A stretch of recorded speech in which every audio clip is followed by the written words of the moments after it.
بسم الله الرحمن الرحیم. درنو لیدونکو ستړي مشئ. زه نصرت الله میرزا خیل یم. تاسو اقتصادي پرمختګ خپرونه ګورئ. دا ځل د تیر په څیر کابل ارغندې اړوند څوکۍ سیمې ته راغلی یم.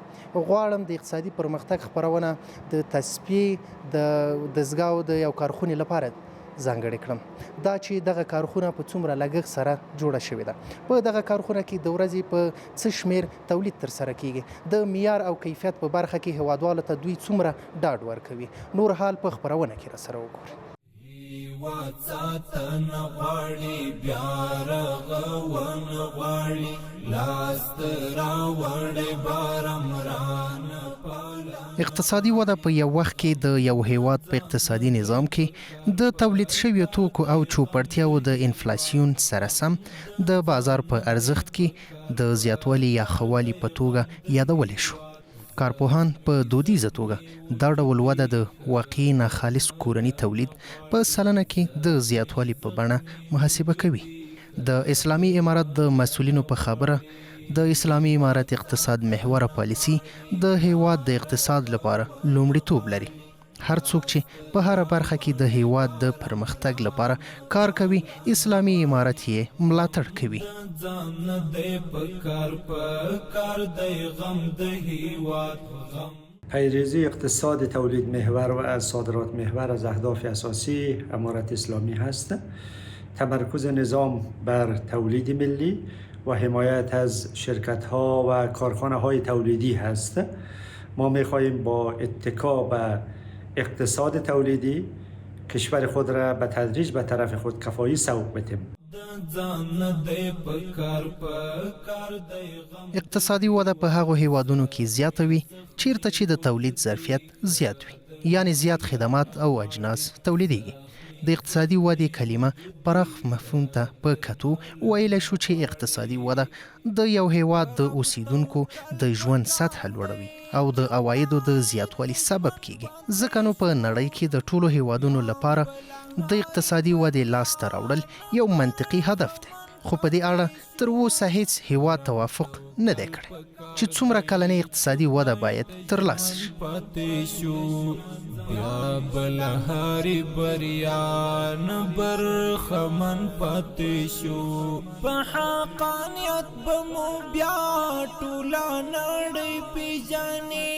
صرف چې خپل ضمیر تا کله پتمن پاتې شو. هیواد ساتنه غواړي، بیا رغون غواړي. د ملک په اقتصاد کې صنعت د ملا د تیر رول ادا کوي.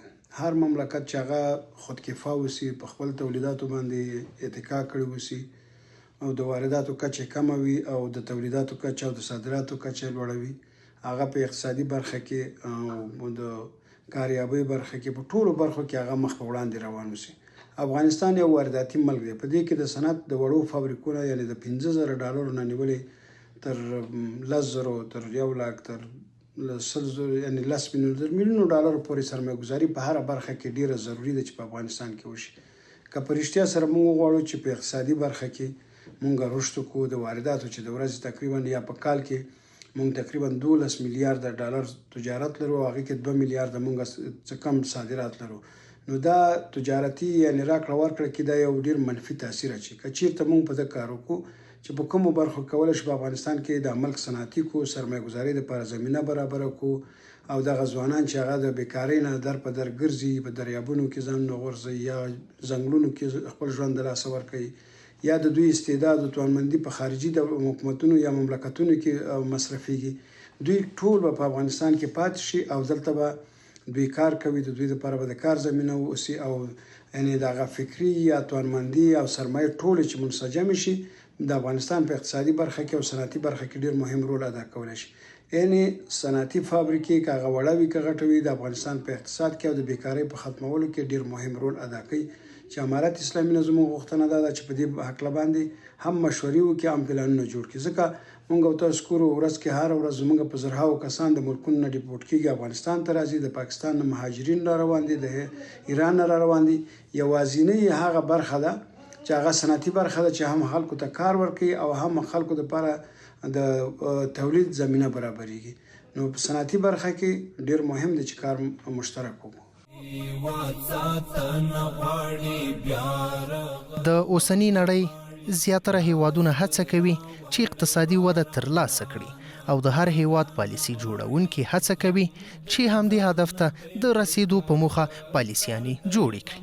ولی پالیسي جوړونکي د اقتصادي ودې لنډمهاله ګټه په پام کې نه نیسي او لګښت یې صرف نظر کې نیسي.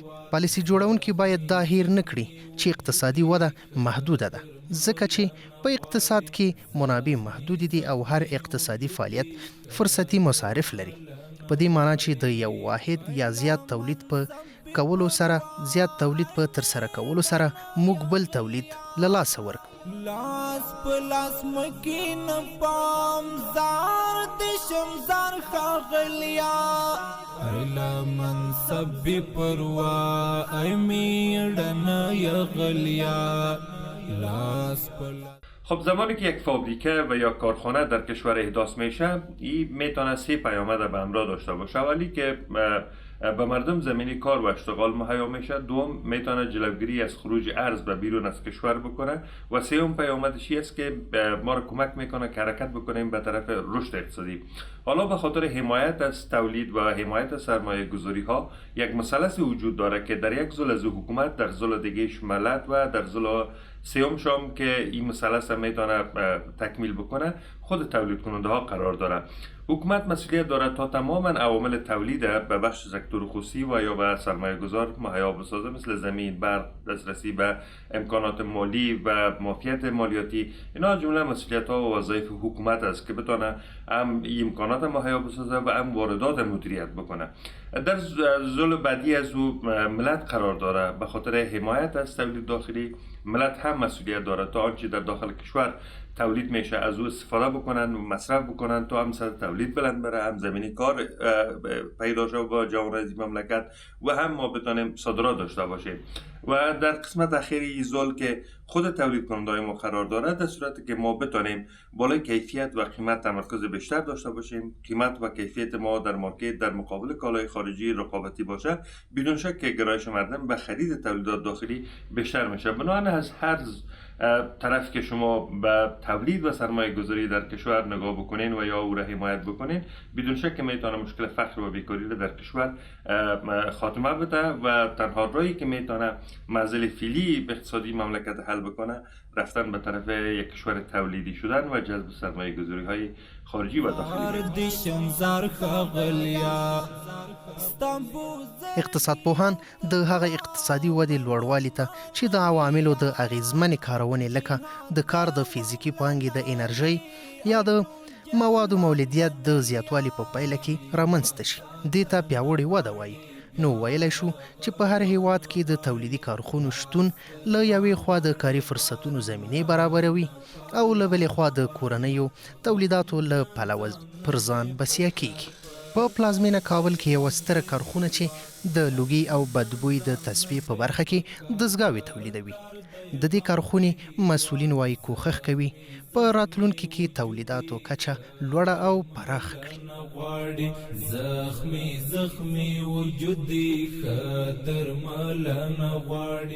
دغه شرکت منګه له ایران په ډیر زحمت او تکلیف دغه تشویق چې منګه دغه فلټر د خبره په هوا په خاطر باندې جوړ کړو.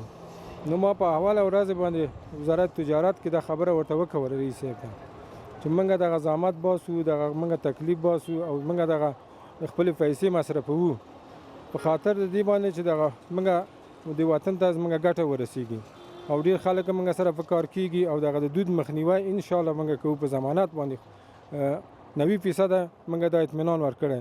او اوس منګه دغه ټول امامو په هوټلو باندې وګرځېدو، ورته ویلې چې راشي دغه شی منګه جوړ کړي ناس پکې او تاسو ته به چې کله ښه معلوم شي چې دغه شی ښه منګه ته نتیجه راکړي، فصل هغه کوم مصرف منګه پیښه هغه مصرف منګه راکړي. خو په ټول امامو دا کې یو امام په خندار فایده کې حاضر شي چې دغه شی ناس ک نو اوس د خدای فضل د نور خلکو ته هغه دود دغه نه کوي، تکلیف نه رسیږي. نو منګه د امارت اسلامي نه دغه خواهش دی چې منګه سره همکاري د توظیف حساب کې منګه سره همکاري وکړي. محیط زیست، نورم استاندارد د ټولو په خوښه باندې د شی منګه جوړ کړي دي. نو هر څوک کوم اعتقاد لري نږدې نه راشي موږ ته دی وایي چې نور خو موږ دغه خدمات هم له واقع کېدی دی وطن ته هم کړی دی نو که اوس چېرته دغه حکومت امارت اسلامي له موږ سره په دغه توضیح کې همکاري ونه کړي نو د زموږ کار هسې عبث ځي موږ بیرته مجبوره چې لاړ شو بیرته په بل ځای کې د خپل کار ته فعالیت ورکړو موږ خو دغه اوس ورته فعلا ځمکه په پیسو باندې ورته اوس اخیستې ده او د کار جیران لري مصرف تقریبا داسې ټول ورسره پکې دروغجن چې خو ته $4 لک پورې انداسې او موږ غواړو چې هر څونه ضرورت یې موږ ورته آماده یاستو ما په اوله ورځ د وزارت تجارت کې دغه ورکړی دی چې موږ انشاءالله آماده یاستو موږ خپله سرمایه لرو حکومت نه سرمایه نه غواړو خو موږ ته د توظیف په برخه کې باید موږ سره همکاري وکړي که توظیف په برخه کې همکاري ونه کړي نو موږ مجبور یاستو چې بیرته خپل شرکت خارج ته بیسو د ده موږ ضمانت ورکوو 1 کال بودیزي دغه شاید په خپل امام کې په خپل هوټل کې په خپل هر ځای کې چې دود کې هلته د ناست کا چې دوی پوه شوي د دوی اطمینان هغه فصل هغه د موږ ته پیسې راکړي نظر دغه دود په تقاضا باندې په هغه باندې مصرف راځي دا شرکتونه دي چې دغه لپاره نه زیات مصرف باندې راځي داسې دی چې یو د امام په خاطر باندې دغه په باندې کم مصرف راځي ټول خو یو رقم نشي کېدلی که نه غټ واړه جوړېږي چې څونه دود دی کوي په هماغه اندازه موږ ورته فلټر جوړوو دوی زیاتوي چې دمګړۍ په دغه کارخونه کې 100 تنه په کار بوخت دي چې په راتلونکي کې به یې شمیر تر 0 تنو ورسیږي دغه فابریکه چې د $4 لک امریکایي ډالرو په لګښت جوړه شوې تولیدات یې په نړیوالو معیارونو برابر دي او بازار ته به وړاندې شي چې په کور دننه د اړتیا پوره کولو وروسته به یې تولیدات بهرنیو هیوادونو ته ولیږدول شي موږ دغه فلټر جوړ کړی دی د 6 کاله کېږي چې په دغه پروسه باندې کار کړی دی بالاخره د کوم آزمایشونه او کوم شیان چې موږ وکړل بالاخره موږ موفق شولو چې بازار ته عرضه وکړو موږ څو نوع فلټر جوړوو چې یو فلټر د دود لپاره دی او بل فلټر د بوی لپاره دی او بل فلټر د ګرد خاک یا ګرد غبار لپاره دی د دغه درې بخشو کې موږ په کار کوو او محدودیت نه لرو چې هر کم فلټر وي موږ ان شاء الله فلټر جوړولای شو که وړ وي که غټ وي امام دپاره وي مرکز ګرمیو او د غټو ذوباهانو لپاره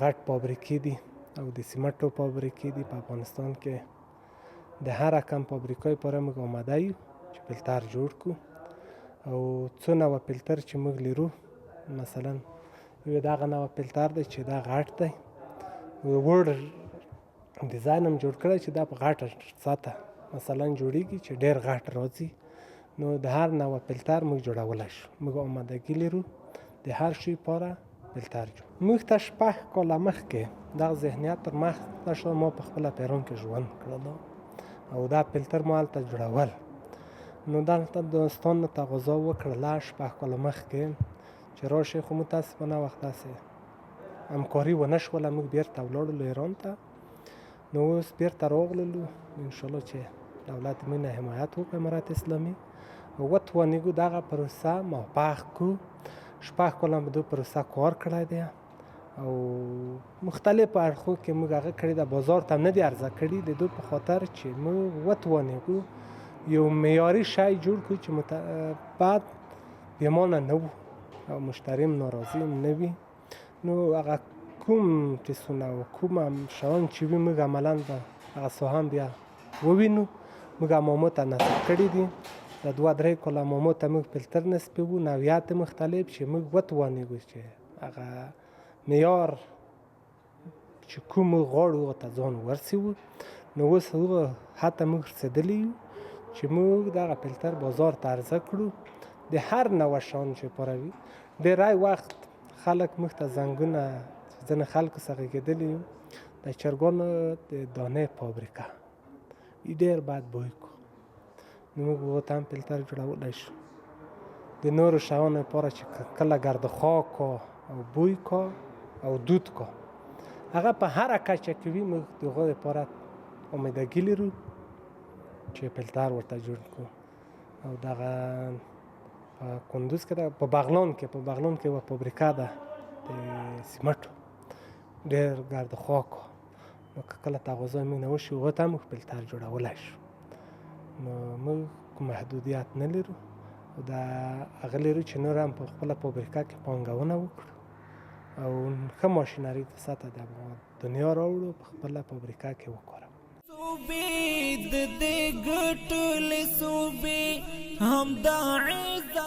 د دغه کارخونې کارکوونکي خوښ دي چې د کار زمینه ورته برابره شوي او له سوداګرو او پانګوالو غواړي څو د دا ډول کارخونو په جوړولو سره له یوې خوا د داخلي تولیداتو کچه لوړه او له بلې خوا ځوانانو ته د کار زمینه برابره کړي.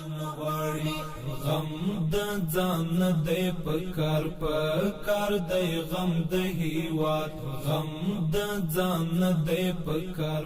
در اینجا انجینر صاحب و ما طبق دستورشان هر نوع برشی که داشته باشند و ما میگن ما اولا نقشهش رسم میکنیم در برنامه اتوکد، بعدا در برنامه که پیکت نام داره بر او میتیم و بعدا دستگاه و نمود قطع آهن برش میزنن. زه خوشحالم چې د فابریکه کې کار کوم او د هیوادوالو لپاره یو خدمت ده. هوا د افغانستان هوا ډیره ککړه ده. موږ فیلتر آبی تولیدوو چې دود تصفیه کوي، چټله تصفیه کوي.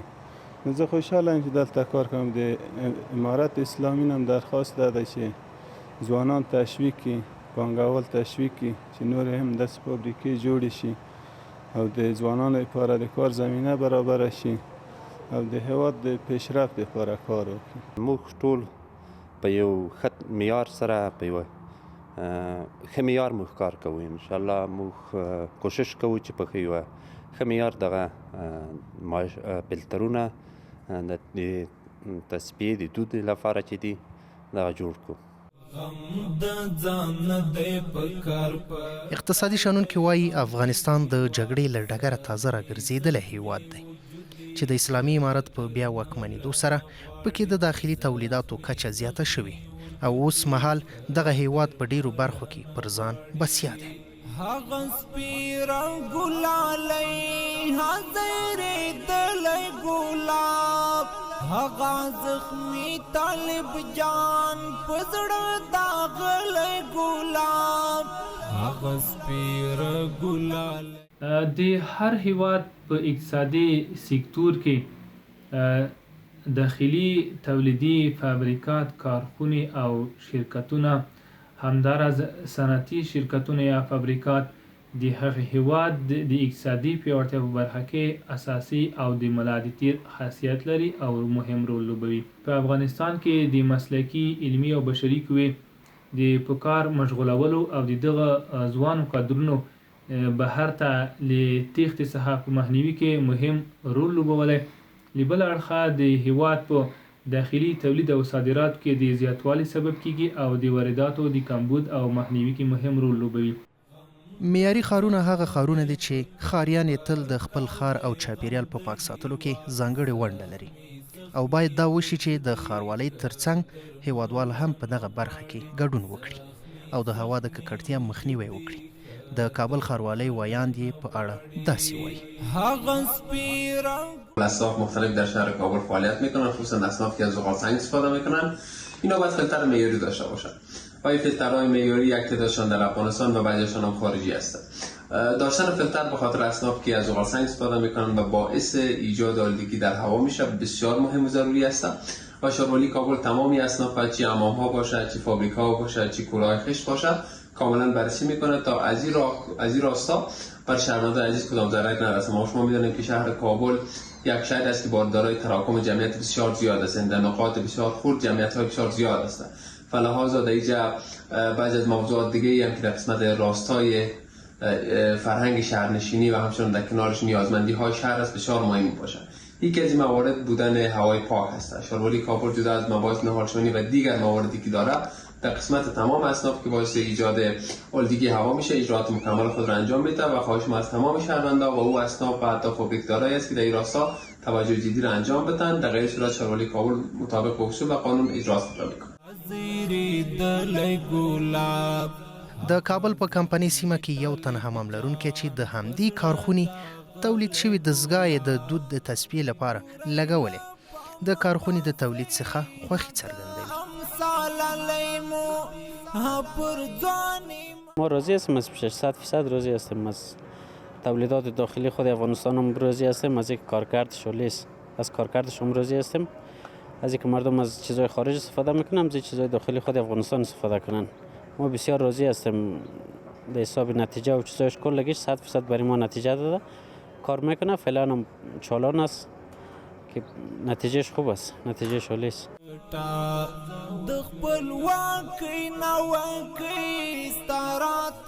نو ویلی شو چې له دې کارخونې سره به له بهر څخه د تصفیې ماشینونو واردات کم شي او هیواد به په دغه برخه کې پر ځان بسیا شي. سوداګر باید د ځان ترڅنګ هیواد او ټولنې ته هم کار وکړي ترڅو د بهرنیو وارداتو لاس لنډ شي.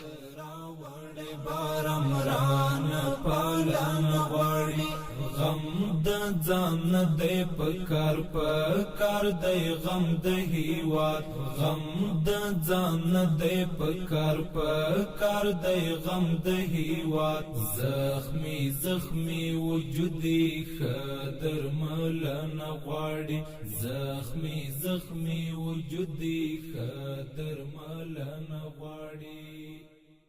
دغه فلټر دی چې تاسو عملاً وینئ یا موږ کار پې شروع کړی دی، دو کارایی به فرق لري د نورو فلټرو سره.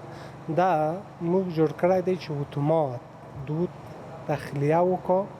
کات یوه کارګر ته په څو شپو کې ضرورت دی چې دی ورشي هغه بوجۍ ته ډکه کړو یوسي او نوی ډیزاین دی 6000 متره مکعب دود 20 ساعت کې د لمنځه وړي او موږ کولی شو د بازار غونډه تقاضا ته کومه تقاضا ده فلټر ورته جوړ کړو. موږ هېڅ نه هغه نه لرو، فقط کارګر به ورته اضافه کړو. نو موږ د کابل د تقاضا ده ته موږ پوره چمتووالی آمادګي لرو او دا فلټر به هم د موږ څو رقمه فلټر دي چې غټ فلټر یې تقریبا 10 میلیونه متر مکعب دود په 20 ساعت کې د منځه وړي. کمترین وړ فلټر هم چې دی په 20 ساعت کې 3000 متره مکعب دود د منځه وړي 100%. دا به هم د موږ شعار وي چې 100% دود موږ باید د لمنځه یوسو. نو د موږ محدودیت بیا هم نه لرو. بوی، دود، گرد و خاک دپاره موږ گرد و غبار دپاره موږ فلټر جوړوو. د هر ساحه پاره چې وي که وړه فابریکه وي که غټه فابریکه وي او هر څو وړ او هر څومره غټ ځای وي موږ د هغې لپاره کولی شو فلټر جوړ کړو او 100% به د موږ فلټر معیار برابر فلټر. درنو لیدونکو، دا وه د دې اونۍ د اقتصادي پرمختګ خپرونه چې د دود د تصفیې د دستګاه جوړولو د یو سترې کارخونې لپاره مو ځانګړې کړې وه. تر بیا چې زه نصرت الله میرزاخیل ستاسې په چوپړ کې حاضرېږم، په لوی الله مو سپارم.